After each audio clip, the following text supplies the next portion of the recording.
Yo! What's up? It's me!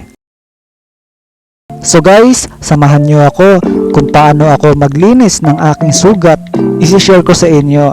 Then, pasintabi nga po sa mga kumakain at sa mga madaling madiri, pagpasensyahan nyo na po at huwag nyo na po panoorin kung kayo ay madiriin.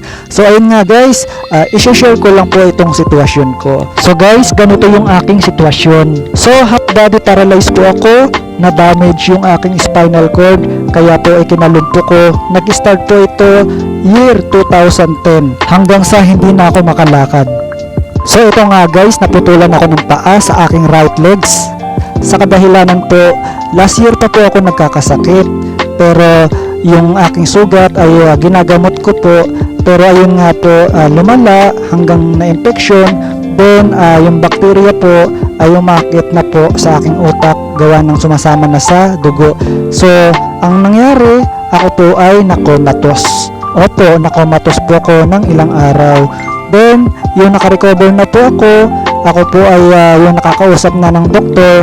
Nag-suggest po yung doktor na kailangan na daw putulin yung aking right legs, gawa po yung sugat ko ay lumaki na. So yung aking sugat ay palalim. So kita na po yung aking buto sa right legs. So nangingitim na yung buto, yung nakita ng doktor, at na-infection na talaga yung buto sa right legs ko.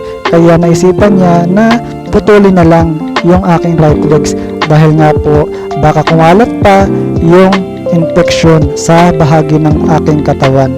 Then hindi naman ako diabetic, wala naman sintomas na diabetic ako ayon sa doktor. So sadyang na-infection yung sugat, lumala, at ayun nga po, pati yung buto na damage at tinamaan ng infection. So halos 5 months ako sa hospital, at minabuti ko na rin na makauwi din sa aming tahanan dahil nga po magastos din sa hospital. Kahit sabihin natin sa hospital ay may libre na gamutan, pero syempre kapag walang available na gamot, kailangan mo pa rin bumili sa labas. Then syempre yung mga pangangailangan mo sa hospital tulad ng tubig, then pagkain, lalo na kung may bantay ka, papakainin mo din. So gagastos ka din talaga. So ayun nga po. Then ayun nga po, yung pinauwi na po ako, ito na nga po yung sitwasyon ko, at ginagamot ko yung sugat sa pinutol na hita. Then may sugat din po ako sa bandang likuran sa puwetan dahil po sa bed sores, at ayun po ay nagkakaroon po ako ng bed sores dahil nga po rin yung nakomatos ako ng ilang araw, puro higa at hindi po nakakapagpaling. Ayun nga po, natubuan ng bed sores. So ginagamot ko din po. So mahirap din po magkaroon ng sugat dahil nga po unang-una kailangan mo paggastusan. So kailangan mo bumili ng mga panglinis tulad ng betadine, bulak, tape, pangsugat, dextrose panglinis, at ghost pad. So 3 times a day ko siya nililinis, kaya talagang ilang linggo lang ubos na agad yung panglinis. Then syempre meron din po pala akong colostomy bag. Yung colostomy bag, ayun po yung daluyan ng dumi. So yung pinutol po yung right legs ko ay ayun po, sinabay na rin po yung pag-opera sa aking colostomy. So inilagay po sa harapan ng aking tiyan para po doon po lalabas yung aking dumi.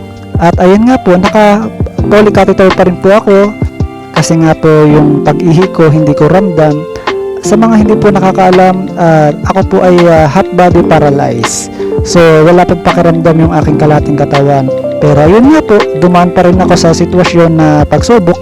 Kahit half body paralyzed na ay talagang sinubok pa rin ng panahon. At ito nga po, nagkasakit. Then hanggang sa nakomatos, hanggang sa pinutulan ng hita. Pero laban lang sa buhay. God is good all the time. God bless everyone.